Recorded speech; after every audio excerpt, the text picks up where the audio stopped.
PKR கட்சியிலிருந்து விலகியவர்கள் மீண்டும் கட்சிக்கு திரும்பும்படி பிகேஆர் தலைவரும் பிரதமருமான டத்தோஸ்ரீ அன்வார் இப்ராஹிம் கோரிக்கை விடுத்ததுடன் வெளிப்படையாக மன்னிப்பும் கேட்டுக் கொண்டுள்ளார். நான் தவறு செய்திருக்கிறேன் என நீங்கள் நினைத்தால், கட்சியில் நீங்கள் புறக்கணிக்கப்பட்டதாக உணர்ந்தால் நான் வெளிப்படையாக உங்களிடம் மன்னிப்பு கேட்கிறேன் என்று அவர் குறிப்பிட்டுள்ளார். கட்சியை விட்டு வெளியேறிய அனைவரும் மீண்டும் கட்சிக்காகவும் மக்கள் நலனுக்காகவும் மீண்டு வாருங்கள், நமது போராட்டத்தை நடத்த நீங்கள் வேண்டும் என்று பிகேஆர் தலைவரும் பிரதமருமான டத்தோஸ்ரீ அன்வார் இப்ராஹிம் தெரிவித்துள்ளார். முன்னதாக பிகேஆர் கட்சியிலிருந்து நீக்கப்பட்ட தியான் சுவா, சேவியர் ஜெயக்குமார் ஆகிய இருவரும் பிகேஆர் தேசிய மாநாட்டில் இருக்கும்படியான புகைப்படங்கள் வெளியாகின. 2021 ஆண்டு மகாதீர் பிரதமர் பதவியில் இருந்து விலகியதும் பிகேஆர் நாடாளுமன்ற உறுப்பினரான சேவியர் ஜெயக்குமார் முஹைதீனுக்கு ஆதரவளித்ததால் பிகேஆர் கட்சியிலிருந்து அவர் நீக்கப்பட்டார். கடந்த நாடாளுமன்ற பொதுத் தேர்தலில் பத்து நாடாளுமன்றத்தில் பிகேஆர் வேட்பாளரை எதிர்த்து சுயேட்சையாக போட்டியிட்டதால் தியான் சுவா கட்சியில் இருந்து நீக்கப்பட்டார். தற்போது முக்கிய நாடாளுமன்ற உறுப்பினர்கள் பிகேஆர் கட்சியிலிருந்து விலகியும் வருகின்றனர் என்பது குறிப்பிடத்தக்கது. பாஸ் கட்சியின் தலைமையை மாயிகாவும் மாசிசாவும் முழுமையாக ஏற்கிறது என்று சட்டத்துறை முன்னாள் அமைச்சரும் பாஸ் கட்சியைச் சேர்ந்த இடத்து ஜாயித் இப்ராஹிம் வெளிப்படையாக தெரிவித்தார். மாயிகா சரவணனும் மாசிசா விகாசியமும் பாஸ் கட்சியின் ஒத்துழைப்புடன் அமைந்த 2020 முதல் 2022 வரையிலான ஆட்சியில் அமைச்சர்களாக இருந்ததை இடத்து ஜாயித் இப்ராஹிம் சுட்டிக்காட்டினார். அவர்கள் இருவரும் மலாய்க்காரர்கள் இல்லையே என்று குறிப்பிட்ட அவர் பாஸ் கட்சியை இனவாத கட்சியாக எண்ணக்கூடாது என்று தெரிவித்தார். மலாய் சமூகத்தை முன்னிலைப்படுத்துவதால் பிற சமூகத்தினர் பாதிக்கப்படுவார்கள் என எண்ணிவிட முடியாது. 2020 மகாதீர் பதவி விலகியதும் பாஸ் கட்சியின் ஆதரவுடன் முஹைதீன் ஆட்சி அமைத்த போது மாயிகா சரவணனும் மாசிசா விகாசியமும் முக்கிய அமைச்சர் பதவிகளில் இருந்துள்ளனர். அவர்கள் இருவரும் சொல்வார்களா பாஸ் கட்சி இனவாத கட்சி என்று? நிச்சயம் மாட்டார்கள் என டத்தோ ஜாயித் இப்ராஹிம் தெரிவித்துள்ளார். பிரதமர் டத்தோஸ்ரீ அன்வார் இப்ராஹிம் தேர்தல் காலத்தில் ஊழல் குற்றச்சாட்டுகளை சுமத்தி பழி வாங்குவதாக பாஸ் கட்சியின் கடா மாநில மந்திரி விசார் டத்தோஸ்ரீ சனுசி நோர் தெரிவித்துள்ளார். குறிப்பாக இந்த தாபூங் ஹாஜி விவகாரம், இதன் விசாரணை அறிக்கைகள் 2023 ஆண்டு தலைமை ஆணையரிடம் ஒப்படைக்கப்பட்டாலும் அன்வார் ஏன் 3 ஆண்டுகள் கழித்து இந்த விவகாரத்தை இப்போது கொண்டு வர வேண்டும் என்று சனுசி கேள்வி எழுப்பினார். இந்த விவகாரத்தில் அன்வார் தாமதமாக செயல்படவில்லை, தேர்தல் நெருங்கும் போது இது போன்ற ஊழல் குற்றச்சாட்டுகளை வெளிப்படுத்தி இருக்கிறார் என்று சனுசி கூறினார். இது இஸ்லாமியர்கள் சம்பந்தப்பட்ட ஊழல் வழக்கு என்பதால் தேர்தலில் இஸ்லாமியர்களின் வாக்குகளை பெற அன்வார் 3 ஆண்டுக்கு முன்பு முழுமையாக முடிவு பெற்ற RCI அறிக்கையை நெகிரி செம்பிலான் தேர்தலின் போது வெளியிட்டுள்ளார் என்று டத்தோ சனுசி நோர் கண்டனம் தெரிவித்துள்ளார்.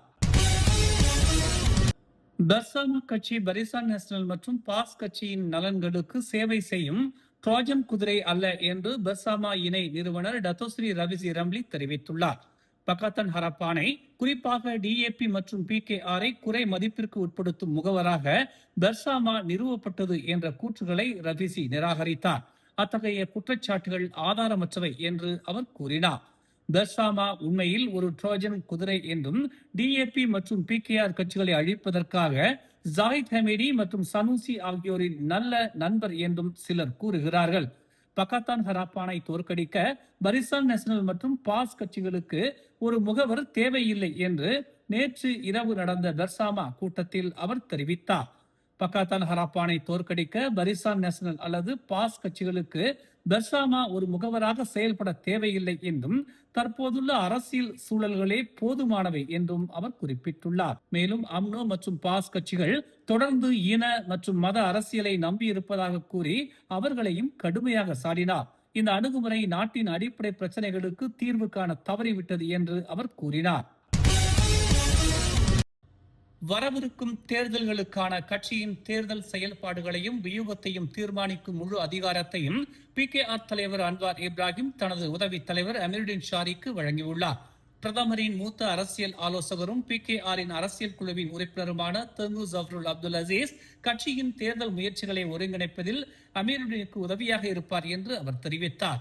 தமது சார்பாகவும் செயலகத்துடனும் ஒருங்கிணைக்க தெங்கு ஜஃப்ருலுக்கு தாம் முழு அதிகாரத்தையும் வழங்கி உள்ளதாக மலாக்கா சர்வதேச வர்த்தக மையத்தில் நடைபெற்ற 2026 PKR மாநாட்டின் நிறை உரையில் அவர் கூறினார்.